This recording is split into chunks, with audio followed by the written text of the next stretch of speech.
सभी भक्तजनों को मेरा सादर प्रणाम। आप सभी आदर पूर्वक सरल गीता का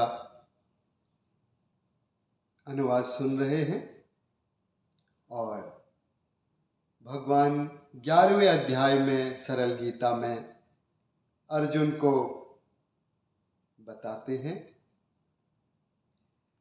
क्योंकि अर्जुन तो मोह में आकर के युद्ध ना करने की ठान बैठा है कि मैं अपनों को मारूंगा तो फिर इतना ऐश्वर्य, इतनी सुख सुविधा मैं किसके लिए रखूंगा। जब मेरे अपने ही नहीं होंगे तो मैं युद्ध करके क्या करूंगा। भगवान कौरव मुझे मार दें, मुझे मरना मंजूर है, लेकिन मैं अपनों को नहीं मारूंगा। भगवान उसे हर तरह से ज्ञान की बातें सुनाते हैं और उसी ज्ञान बताने की श्रृंखला में अर्जुन को फिर समझाते हुए कहते हैं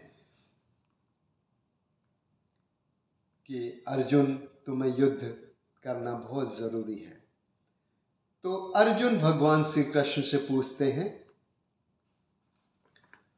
मुझ पर कृपा करके जो आपने दे दिया ये ज्ञान है, उपदेश सुनकर हो गया अब नष्ट ये अज्ञान है कृष्ण सारे प्राणियों का सुन लिया आवागमन, आप अविनाशी की महिमा का किया मैंने श्रवण।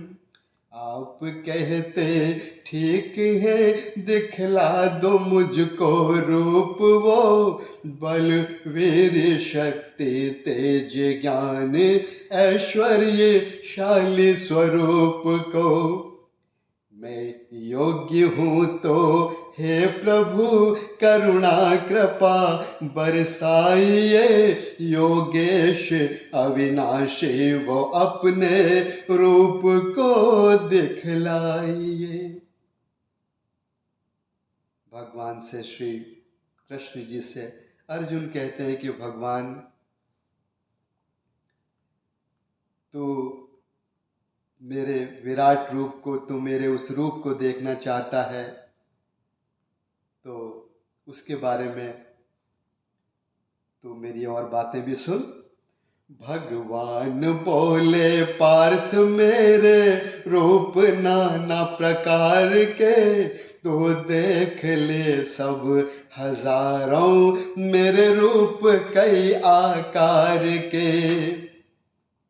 हे पार्थ मुझको आदित्य पुत्रों रुद्र वशुओं में देख ले, अश्विनी कुमार मरुद गणों देखा न जो अब देख ले। अर्जुन तो मेरे शरीर में संसार सारा देख ले, जो और चाहे देखना इसमें बराबर देख ले। लेकिन तू इन आँखों से मुझको देख सकता है नहीं, लेकिन तू इन आँखों से मुझको देख सकता है नहीं। ले दिव्य दृष्टि देख ले मेरी योग शक्ति को सभी। ये सारी बातें संजय सुनते हैं, कृष्ण अर्जुन का संवाद, और यही बातें धृतराष्ट्र जी को बताते हैं कि भगवान अब युद्ध में ये चल रहा है, अब आगे ऐसा हो गया है। अब कृष्ण जी अर्जुन को समझा रहे हैं, अर्जुन अपनी समस्याएं रख रहे हैं। तो अब संजय राजा धृतराष्ट्र जी से बोलते हैं जो वो देख रहे हैं, जो नष्ट करते पाप सब महायोगेश्वर भगवान ने दर्शन दिए अर्जुन को अपने दिव्य रूप। दर्शन दिए अर्जुन को अपने दिव्य कृपा निधान ने। कई मुखव आँखों से युक्त अद्भुत दिव्य गहनों से युक्त जो हाथों में शस्त्रों को लिए और दिव्य वस्त्रों से युक्त जो सीमा रहित सारे शरीर में दिव्य गंध से युक्त जो अर्जुन ने देखा उस विराट स्वरूप के प्रारूप को। आकाश में जैसे हजारों सूर्य मिलके चमके हैं, उससे अधिक परमात्मा होकर प्रकाशित दमके हैं। संसार सारा एक जगह है, अर्जुन को दब दिख पाया है। श्री कृष्ण देवों के देव के ही शरीर में वो समाया है। श्रद्धा से तेज स्वरूप की वो वंदना करने लगे। आश्चर्य से पुलकित हो अर्जुन कृष्ण से कहने लगे। अर्जुन ने भगवान श्री कृष्ण से कहा, भगवान तुम्हारे शरीर में सब प्राणियों का निवास है। ऋषि देव ब्रह्मा महादेव व दिव्य सर्पों का वास है। हे विश्व स्वामी आपके अंगों का आदिन अंत है। कई हाथ पेट व आँख मुख सब ओर फैला अनंत है। आप पहने मुकुट चक्र गदा से तेज से युक्त हैं। तेज सूर्य से अधिक जो नहीं आँखों के उपयुक्त है। आप आश्रय जगत के पर ब्रह्म घट घट वासी हो धर्म के रक्षक सनातन पुरुष और अविनाशी हो।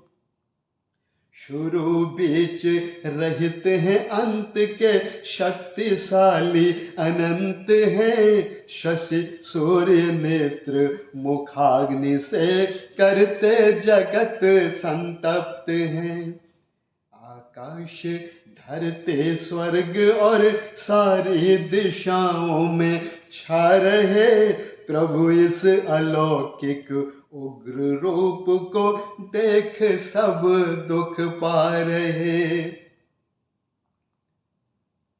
देवता भी भय से सारे आप में ही समा रहे। सिद्ध और महर्षि भी कल्याण कहते जा रहे। रुद्र वसु आदित्य अश्विनी मरुदगण और पितृ भी सिद्ध राक्षस हो के विस्मित देखते गंधर्व भी। कई आँख मुख बड़े हाथ जांघ व पैर पेट को देख कर दाणे महा विकराल व्याकुल लोग में भी देख कर। भगवान के इस विराट रूप को देखकर अर्जुन भयभीत होने लगा और कृष्ण से कहने लगा। 11वें अध्याय का दूसरा भाग आपकी सेवा में लेके पुनः उपस्थित हो रहा हूँ। आप इतने ध्यान से सुन रहे हैं, आपका मैं हृदय से नमन करता हूँ। बोलिए जय श्री कृष्ण।